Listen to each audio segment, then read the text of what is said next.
ಪ್ರತಿ ಮಹಿಳೆಯರಿಗೂ ಕೂಡ ತಿಳಿಯಲೇಬೇಕಾದಂಥ ರಹಸ್ಯ ಇದು. ಈ ಒಂದು ಗುಟ್ಟನ್ನು ತಿಳಿದ್ರೆ ತುಂಬಾ ಉಪಯೋಗ ಬರುತ್ತೆ, ಕಷ್ಟಪಡೋದೇ ತಪ್ಪತ್ತೆ. ನಮಸ್ಕಾರ ಎಲ್ರಿಗೂ, ಇವತ್ತಿನ ವಿಡಿಯೋಗೆ ಸ್ವಾಗತ.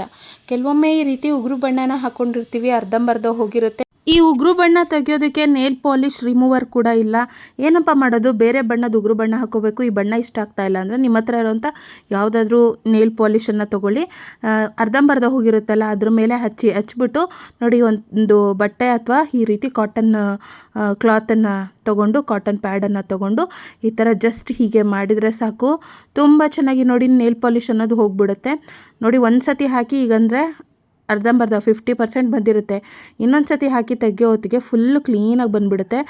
ನಾವು ನೇಲ್ ಪಾಲಿಷ್ ಬೇರೆ ಬಣ್ಣದ ಹಾಕ್ಕೊಳ್ತೀವಿ, ಸಡನ್ನಾಗಿ ಚೇಂಜ್ ಮಾಡಬೇಕು, ನೇಲ್ ಪಾಲಿಷ್ ರಿಮೂವರ್ ಇಲ್ಲ ಅಂದಾಗ ನೀವು ಖಂಡಿತ ಈ ಒಂದು ಟಿಪ್ಪನ್ನು ಟ್ರೈ ಮಾಡಿ. ಆರಾಮಾಗಿ ನೋಡಿ ಎಷ್ಟು ಚೆನ್ನಾಗಿ ನೋಡಿ ಹಾಕಿರೋಂಥ ಉಗುರು ಬಣ್ಣ ಎಲ್ಲ ಎಷ್ಟು ಚೆನ್ನಾಗಿ ಕ್ಲೀನಾಗಿ, ಒಂಚೂರು ಕೂಡ ಗೊತ್ತಾಗಲ್ಲ, ಅಷ್ಟು ಚೆನ್ನಾಗಿ ನೀಟಾಗಿ ಬಂದುಬಿಡುತ್ತೆ. ನಂತರ ನಮಗೆ ಬೇಕಾದ ಬಣ್ಣವನ್ನು ನಾವು ಕಲರ್ ಚೇಂಜ್ ಮಾಡಿ ಹಾಕ್ಕೊಳ್ಬೋದು. ಈ ಒಂದು ಸಿಂಪಲ್ ಟಿಪ್ ನಿಮಗೆ ಇಷ್ಟ ಆಯ್ತಾ? ಆಗಿದ್ರೆ ಮುಂದಿನ ಟಿಪ್ಪನ್ನು ಪಟ ಅಂತೇಳಿ ನೋಡೋಣ ಬನ್ನಿ. ಮೆನಿಕ್ಯೂರ್ ಪೆಡಿಕ್ಯೂರ್ ಮಾಡಿಸ್ಲಿಲ್ಲ ಕರೆಕ್ಟಾಗಿ ಅಂತಂದರೆ, ಸರಿಯಾಗಿ ಸೆಲ್ಫ್ ಕೇರ್ ಮಾಡಲಿಲ್ಲ ಅಂದರೆ ನೋಡಿ ಪಾದಗಳೆಲ್ಲ ಹೀಗಾಗ್ಬಿಡುತ್ತೆ, ಮತ್ತು ನೋಡೋದಕ್ಕೂ ಕೂಡ ಚೆನ್ನಾಗಿರಲ್ಲ. ಸೊ ನಾವೆಷ್ಟು ಕಾಲನ್ನು ತುಂಬ ಲಕ್ಷಣವಾಗಿ ಇಟ್ಕೊಳ್ತೀವಿ ಅಷ್ಟೇ ಒಳ್ಳೆಯದು. ಈ ಥರ ಏನಾದರೂ ಮೆನಿಕ್ಯೂರ್ ಪೆಡಿಕ್ಯೂರ್ ಮಾಡಿಸ್ದೆ ಹಾಳಾಗಿದೆ ಪಾದಗಳು ಅಂದರೆ ಮನೆಯಲ್ಲೇ ಮಾಡ್ಕೋಬೋದು. ಯಾವ ಥರ ಅಂತಂದರೆ ನೋಡಿ, ನಿಂಬೆಹಣ್ಣಿನ ರಸ ತೊಗೊಂಡಿದ್ದೀನಿ, ಅದ್ರ ಜೊತೆಗೆ ಸ್ವಲ್ಪ ಕಾಫಿ ಪುಡಿಯನ್ನು ಹಾಕ್ಕೊಂಡಿದ್ದೀನಿ, ಇನ್ಸ್ಟೆಂಟ್ ಕಾಫಿ ಪುಡಿ, ಅದ್ರ ಜೊತೆಗೆ ಸ್ವಲ್ಪ ಅರಿಶಿನದ ಪುಡಿ, ನಂತರ ಒಂದು ಶಾಂಪೂನ ಹಾಕ್ಕೊಳ್ತಾ ಇದ್ದೀನಿ, ಡವ್ ಶಾಂಪೂನ. ನೀವು ಯಾವ ಶಾಂಪೂ ಬೇಕಿದ್ರೂ ಹಾಕ್ಕೊಳ್ಬೋದು. ನಂತರ ನೋಡಿ ಇದನ್ನು ಚೆನ್ನಾಗಿ ಮಿಕ್ಸ್ ಮಾಡ್ಕೋಬೇಕಾಗತ್ತೆ. ಈ ಥರ ಚೆನ್ನಾಗಿ ಮಿಕ್ಸ್ ಮಾಡ್ಕೊಂಡ್ಮೇಲೆ ಈ ಒಂದು ಮಿಶ್ರಣವನ್ನು ನೋಡಿ ಪಾದಗಳಿಗೆ ಕ್ಲೀನಾಗಿ ಹಚ್ಕೋಬೇಕಾಗತ್ತೆ. ಹಚ್ಕೊಂಡು ಚೆನ್ನಾಗಿ ಮಸಾಜ್ ಮಾಡ್ಕೋಬೇಕು. ಇದನ್ನು ಹಚ್ಚಿ ಒಂದು 5 ನಿಮಿಷಗಳ ಕಾಲ ಚೆನ್ನಾಗಿ ಮಸಾಜನ್ನು ಮಾಡಬೇಕಾಗುತ್ತೆ. ಎಷ್ಟು ಚೆನ್ನಾಗಿ ಮಸಾಜ್ ಮಾಡ್ತೀವಿ ಅಷ್ಟು ಚೆನ್ನಾಗಿ ಪಾದಗಳು ತುಂಬ ಚೆನ್ನಾಗಿ ಕ್ಲೀನ್ ಆಗುತ್ತೆ. ನೋಡಿ, ಇವಾಗ ಇದನ್ನು ಹಚ್ಚಿ ಫುಲ್ಲು ಕ್ಲೀನಾಗಿ ಮಸಾಜ್ ಮಾಡಿದ್ದಾಗಿದೆ. ಎರಡೂ ಪಾದಗಳನ್ನು ಇದೇ ವಿಧಾನದಲ್ಲಿ ಮಸಾಜ್ ಮಾಡ್ಕೋಬೇಕು. ಮಸಾಜ್ ಮಾಡಿದ್ಮೇಲೆ ಒಂದು 5 ನಿಮಿಷ ಬಿಟ್ಟು ಈ ನಿಂಬೆಹಣ್ಣಿನ ಸಿಪ್ಪೆ ಇರುತ್ತಲ್ಲ, ರಸ ತೊಗೊಂಡಿರ್ತೀವಲ್ವ, ಸಿಪ್ಪೆ ಇರುತ್ತಲ್ಲ, ಸಿಪ್ಪೆನ ಬಳಸಿ ಈ ಥರ ಉಗುರು ಹತ್ರ, ಬೆರಳುಗಳ ಹತ್ರ ಎಲ್ಲ ಕ್ಲೀನಾಗಿ ಈ ಥರ ಉಜ್ಕೊಂಡು ಮತ್ತೆ ಮಸಾಜನ್ನು ಮಾಡ್ಕೋಬೇಕಾಗತ್ತೆ. ಇವಾಗ ಬಿಸಿ ನೀರನ್ನು ತೊಗೊಂಡಿದ್ದೀನಿ, ಬಿಸಿ ನೀರಿನ ಜೊತೆಗೆ ಕಲ್ಲುಪ್ಪನ್ನು ಹಾಕಿದ್ದೀನಿ. ಉಪ್ಪನ್ನು ಹಾಕ್ಬಿಟ್ಟು ಚೆನ್ನಾಗಿ ಮಿಕ್ಸ್ ಮಾಡಿಕೊಂಡು ಇವಾಗ ನಾವು ಈಗಾಗಲೇ ಮಸಾಜ್ ಮಾಡ್ಕೊಂಡಿದ್ದೀವಲ್ವ ಪಾದಗಳನ್ನ, 10 ನಿಮಿಷಗಳ ಕಾಲ ನೀರಿನಲ್ಲಿ ಪಾದಗಳನ್ನ ಇಟ್ಕೋಬೇಕಾಗತ್ತೆ. 10 ನಿಮಿಷದ ನಂತರ ಒಂದು ಸಾಫ್ಟಾಗಿರೋಂಥ ಬ್ರಷನ್ನು ತೊಗೋಬೇಕಾಗುತ್ತೆ. ನೋಡಿ, ನಾನಿಲ್ಲಿ ಸಾಫ್ಟಾಗಿರೋಂಥ ಬ್ರಷನ್ನು ತೊಗೊಂಡಿದ್ದೀನಿ. ನಿಮ್ಮ ಹತ್ರ ಈ ಥರ ಬ್ರಷ್ ಇಲ್ಲ ಅಂತಂದರೆ ಈ ಹಲ್ಲು ಬ್ರಷ್ ಬರುತ್ತಲ್ವ, ಹಳೇದಾಗಿರುತ್ತಲ್ವ, ಆ ಬ್ರಷನ್ನಾದರೂ ತೊಗೊಳ್ಳಿ. ಆ ಬ್ರಷ್ನ ತೊಗೊಂಡು ಕ್ಲೀನಾಗಿ ಈ ಥರ ಪಾದಗಳನ್ನ ಉಜ್ಕೊಳ್ತಾ ಬರಬೇಕಾಗುತ್ತೆ. ಇದರಿಂದ ಡೆಡ್ ಸ್ಕಿನ್ ಎಲ್ಲ ತುಂಬ ಚೆನ್ನಾಗಿ ರಿಮೂವ್ ಆಗಿಬಿಡುತ್ತೆ. ಒಂದು 5 ನಿಮಿಷಗಳ ಕಾಲ ಕ್ಲೀನಾಗಿ ಉಜ್ಜಿ ಇವಾಗ ನೋಡಿ ನೀರಿನಿಂದ ಪಾದಗಳನ್ನ ತೆಗೆದ್ರೆ ತುಂಬ ಚೆನ್ನಾಗಿ ಕ್ಲೀನ್ ಆಗುತ್ತೆ. ಡ್ರೈ ಆದಮೇಲೆ ಎಷ್ಟು ಚೆನ್ನಾಗಿ ಪಾದಗಳು ಕ್ಲೀನ್ ಆಗಿದೆ ಅಂತೇಳಿ ನೀವೇ ಇಲ್ಲಿ ಗಮನಿಸ್ಬೋದು. ಈ ವಿಧಾನದಲ್ಲಿ ಪಾದಗಳನ್ನ ತುಂಬ ಚೆನ್ನಾಗಿ ಕ್ಲೀನ್ ಮಾಡ್ಕೋಬೋದು. ಉಗುರು ಬಣ್ಣ ಹಚ್ಕೊಂಡ ನಂತರ ನೋಡಿ ಎಷ್ಟು ಚೆನ್ನಾಗಿ ಆಗಿದೆ ಪಾದಗಳು. ಮೊದಲು ಯಾವ ಥರ ಇತ್ತು, ನಂತರ ಎಷ್ಟು ಚೆನ್ನಾಗಿ ಕಾಣಿಸ್ತಾ ಇದೆ ಅಂತೇಳಿ ನೀವೇ ಇಲ್ಲಿ ಗಮನಿಸ್ಬೋದು. ಈ ವಿಧಾನದಲ್ಲಿ ಮನೆಯಲ್ಲೇ ಮೆನಿಕ್ಯೂರ್ ಪೆಡಿಕ್ಯೂರ್ ಎಲ್ಲ ನಾವೇ ಮಾಡ್ಕೊಳ್ಬಹುದು. ಒಂದು ಸ್ವಲ್ಪ ಸಮಯ ಕೊಟ್ಟರೆ ಸಾಕು, ತುಂಬ ಚೆನ್ನಾಗಿ ಪಾದಗಳಾಗುತ್ತೆ. ನೋಡಿ, ಕಿವಿಗೆ ಓಲೆಯನ್ನು ಹಾಕಿರ್ತೀವಿ, ತುಂಬ ಡಿಸೈನಿಂಗ್ ಇರೋವಂಥ ಓಲೆಗಳು, ಬಟ್ ನೋಡಿ ಈ ಥರ ತಿರುಪು ಹಾಕಿದರೂ ಕೂಡ ಹಿಂಗೆ ಮುಂದೆ ಕುತ್ಕೊಳ್ತಾ ಇದೆ, ಸ್ಟಿಫಾಗಿ ಕುತ್ಕೊಳ್ತಾ ಇಲ್ಲ ಕಿವಿ ಓಲೆ ಅನ್ನೋದು ಅಂತಂದಾಗ ಈ ಒಂದು ಸಿಂಪಲ್ ಟಿಪ್ಪನ್ನು ಟ್ರೈ ಮಾಡಿ. ಈ ಥರ ನೇತಾಡೋ ಥರ ಹಾಕ್ಕೊಂಡ್ರೆ ಚೆನ್ನಾಗೂ ಕೂಡ ಕಾಣಲ್ಲ. ಏನಿಲ್ಲ, ಕಿವಿ ಓಲೆಯ ಹಿಂಭಾಗದಲ್ಲಿ ಈ ಥರ ಒಂದು ಸ್ಟಿಕ್ಕರನ್ನು ತೊಗೊಂಡು ಜಸ್ಟ್ ಹೀಗೆ ಅದರೊಳಗೆ ಹಾಕ್ಕೋಬೇಕಾಗುತ್ತೆ.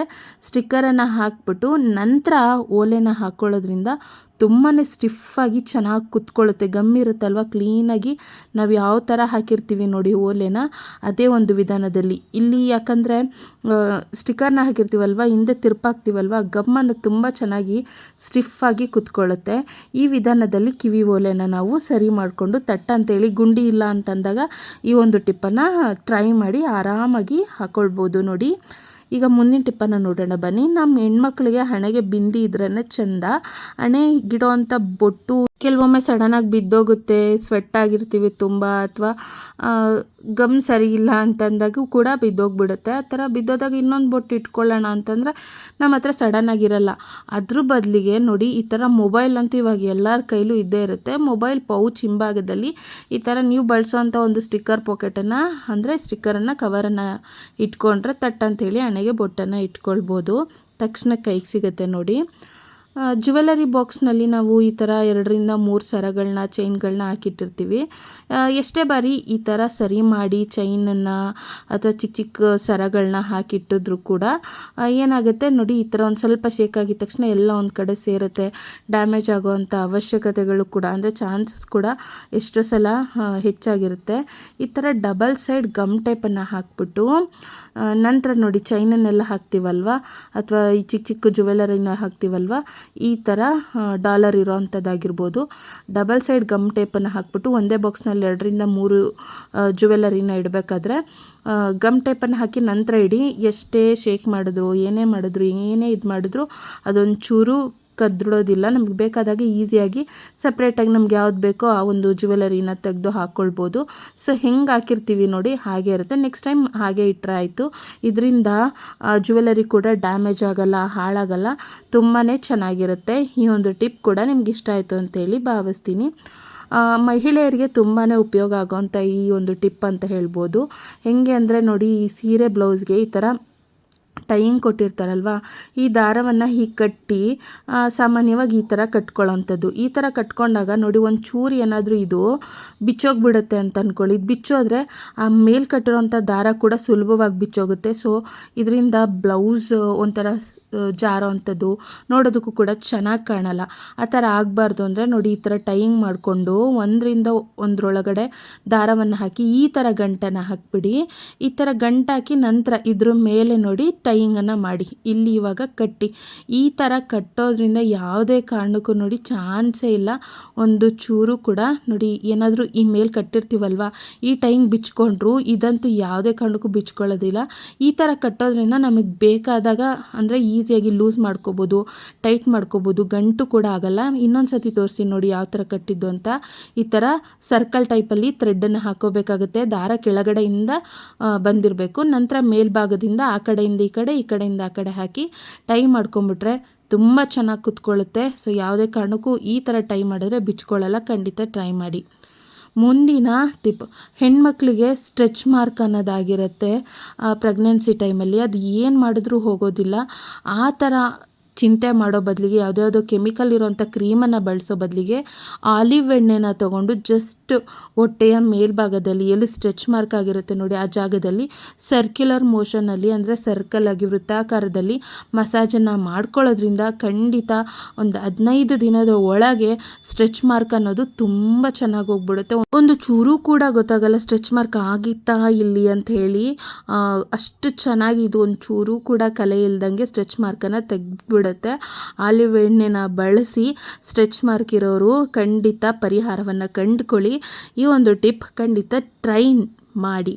ಮುಂದಿನ ಟಿಪ್, ಕೈಗೆ ಉಂಗುರ ಹಾಕಿರ್ತೀವಿ, ತುಂಬ ಟೈಟ್ ಇರುತ್ತೆ, ತೆಗಿಯೋಕ್ಕೂ ಆಗಲ್ಲ, ಅಥವಾ ಒಂದು ಸ್ವಲ್ಪ ಬಿಗಿ ಟೈಟ್ ಆಗಿದೆ ಉಂಗುರ, ಹಾಕ್ಕೊಳ್ಳೋಕ್ಕೂ ಆಗ್ತಿಲ್ಲ ಅನ್ನೋರು ಖಂಡಿತ ಈ ಒಂದು ಟಿಪ್ಪನ್ನು ಟ್ರೈ ಮಾಡಿ. ನೋಡಿ, ನನ್ನ ಕೈಯಲ್ಲಿ ಉಂಗುರ ಎಷ್ಟು ಟೈಟ್ ಆಗಿದೆ ಅಂತ ನೀವೇ ಇಲ್ಲಿ ನೋಡ್ತಾ ಇದ್ದೀರಾ.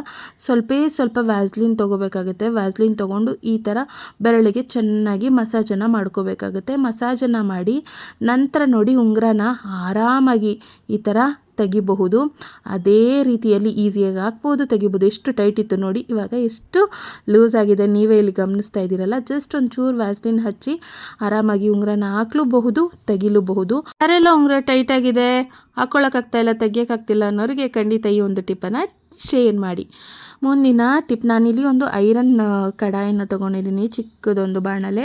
ಅದಕ್ಕೆ ಕೊಬ್ಬರಿ ಎಣ್ಣೆಯನ್ನು ಹಾಕ್ಕೊಂಡಿದ್ದೀನಿ, 2 ದಾಸವಾಳದ ಹೂವನ್ನು ಹಾಕ್ಕೊಂಡಿದ್ದೀನಿ. ದಾಸವಾಳದ ಹೂವನ್ನು ಹಾಕಿ ಈಗ ಸ್ಟವನ್ನು ಹಚ್ಚಿ ಸ್ಟವ್ ಮೇಲೆ ಬಿಸಿ ಮಾಡ್ಕೊಳ್ತಾ ಇದ್ದೀನಿ. ಹೂವೆಲ್ಲ ತುಂಬ ನೋಡಿ ಈ ಥರ ತನ್ನ ಸತ್ವ ಎಲ್ಲ ಎಣ್ಣೆನಲ್ಲಿ ಬಿಟ್ಕೊಳ್ಳುತ್ತೆ. ಹೂವು ಸ್ವಲ್ಪ ಬಾಡೋದಕ್ಕೆ ಅಂತೇಳಿ ಶುರು ಆಗುತ್ತೆ. ಹೂವು ಸಾಫ್ಟ್ ಆಗುತ್ತೆ ನೋಡಿ, ತನ್ನ ಒಂದು ಸತ್ವ ಎಲ್ಲ ಎಣ್ಣೆನಲ್ಲಿ ಈ ಥರ ಬಿಟ್ಕೊಳ್ಳುತ್ತೆ. ಈ ಥರ ನೋಡಿ ಆಗಿದ ತಕ್ಷಣ ಸ್ಟವನ್ನು ಆಫ್ ಮಾಡ್ಕೋಬೇಕಾಗತ್ತೆ. ಆಫ್ ಮಾಡ್ಕೊಂಡು ಅರ್ಧ ಗಂಟೆಗಳ ಕಾಲ ಅಥವಾ ನೀವು ಇದನ್ನು 1-2 ಗಂಟೆಗಳ ಕಾಲ ಹಾಗೆ ಬಿಟ್ಟರು ಒಳ್ಳೆಯದು. ಹೂವಿನ ಸತ್ವ ಎಲ್ಲ ಎಣ್ಣೆಯಲ್ಲಿ ಚೆನ್ನಾಗಿ ಬಿಟ್ಟಿರುತ್ತೆ. ನಂತರ ಇದನ್ನು ಫಿಲ್ಟ್ರು ಮಾಡ್ಕೋಬೋದು. ಆಲ್ರೆಡಿ ಎಣ್ಣೆಯಲ್ಲಿ ನಾವು ಹೂವನ್ನ ಚೆನ್ನಾಗಿ ಬಿಸಿ ಮಾಡ್ಕೊಂಡಿರೋದ್ರಿಂದ ಈ ಹೂವನ್ನು ಕೂಡ ಬಿಸಾಕೋ ಅಂತ ಅಗತ್ಯ ಇಲ್ಲ. ಹೂವನ್ನು ಬಳಸಿ ಕೂಡ ತಲೆಗೆ ಮಸಾಜನ್ನು ಮಾಡ್ಕೊಳ್ಳಿ. ಒಂದು ದಾಸವಾಳದ ಒಂದೊಳ್ಳೆ ಹೇರ್ ಆಯಿಲ್ ಅನ್ನೋದು ಸಿದ್ಧ ಆಗಿದೆ. ನೀವು ನೋಡ್ತಾ ಇರ್ಬೋದು ಇಲ್ಲಿ ನನ್ನ ಕೂದಲು ಎಷ್ಟು ಶೈನಿಂಗ್ ಆಗಿದೆ ಅಂತೇಳಿ. ಬರೀ ಹಾಗೆ ಕೊಬ್ಬರಿ ಎಣ್ಣೆ ಹಚ್ಚೋದಕ್ಕಿಂತ ಈ ಥರ ದಾಸವಾಳದ ಹೂವನ್ನು ಹಾಕಿ ಚೆನ್ನಾಗಿ ಕಾಯಿಸಿ ಕೊಬ್ಬರಿ ಎಣ್ಣೆನ ಹಚ್ಚಿ ಇದರಿಂದ ಕೂದಲು ಶೈನಿಂಗ್ ಆಗುತ್ತೆ, ಪಳ ಅಂತೇಳಿ ಹೊಳೆಯುತ್ತೆ, ಸಾಫ್ಟ್ ಆಗುತ್ತೆ. ಯಾರಿಗೆಲ್ಲ ಶೈನಿಂಗ್ ಕೂದಲು ಬೇಕು, ಮೃದುವಾದ ರೇಷ್ಮೆ ಅಂತ ಕೂದಲು ಬೇಕು, ಖಂಡಿತ ನೀವು ಈ ಒಂದು ಟಿಪ್ಪನ್ನು ಟ್ರೈ ಮಾಡಿ. ನಾನು ಆಗಲೇ ಹೇಳಿದಾಗೆ ಹೂವನ್ನು ಕೂಡ ಬಳಸಿ ಈ ಥರ ಮಸಾಜನ್ನು ಮಾಡಿಕೊಂಡ್ರೆ ತುಂಬಾ ಒಳ್ಳೆಯದು. ತುಂಬ ಚೆನ್ನಾಗಿ ಒಳ್ಳೆ ರಿಸಲ್ಟ್ ಬರುತ್ತೆ. ಹೇರ್ ಗ್ರೋತ್ ಆಗಬೇಕು, ಕೂದಲು ಪಳ ಹೊಳಿಬೇಕು ಅನ್ನೋರು ಖಂಡಿತ ಈ ಒಂದು ಸಿಂಪಲ್ ಟಿಪ್ಪನ್ನು ನೀವು ಟ್ರೈ ಮಾಡಿ ನೋಡಿ. ಮುಂದಿನ ಟಿಪ್ ಹೆಣ್ಮಕ್ಳಿಗೆ ತುಂಬಾ ಉಪಯೋಗ ಆಗೋಂಥ ಟಿಪ್ ಇದು. Sanitary pads. ಈ ಥರ ಪ್ಯಾಡ್ಸನ್ನು ಬಳಸಿದ್ರೂ ಕೂಡ ಕೆಲವೊಮ್ಮೆ ಹೆಣ್ಮಕ್ಳಿಗೆ ಏನಾಗುತ್ತೆ, ಲೀಕೇಜ್ ಅನ್ನೋದು ಆಗ್ತಾ ಇರುತ್ತೆ.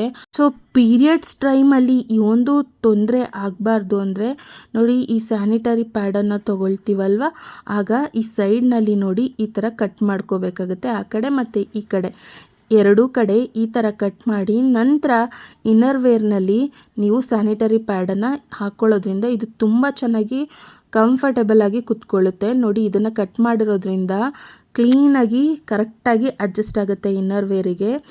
ಈ ವಿಧಾನದಲ್ಲಿ ಸ್ಯಾನಿಟರಿ ಪ್ಯಾಡನ್ನು ಹಾಕ್ಕೊಂಡು ಬಳಸಿದರೆ ಪೀರಿಯಡ್ಸ್ ಟೈಮಲ್ಲಿ ಯಾವುದೇ ಕಾರಣಕ್ಕೂ ಹೆಣ್ಣು ಮಕ್ಕಳಿಗೆ ಲೀಕೇಜ್ ಪ್ರಾಬ್ಲಮ್ ಅನ್ನೋದು ಬರೋದೇ ಇಲ್ಲ.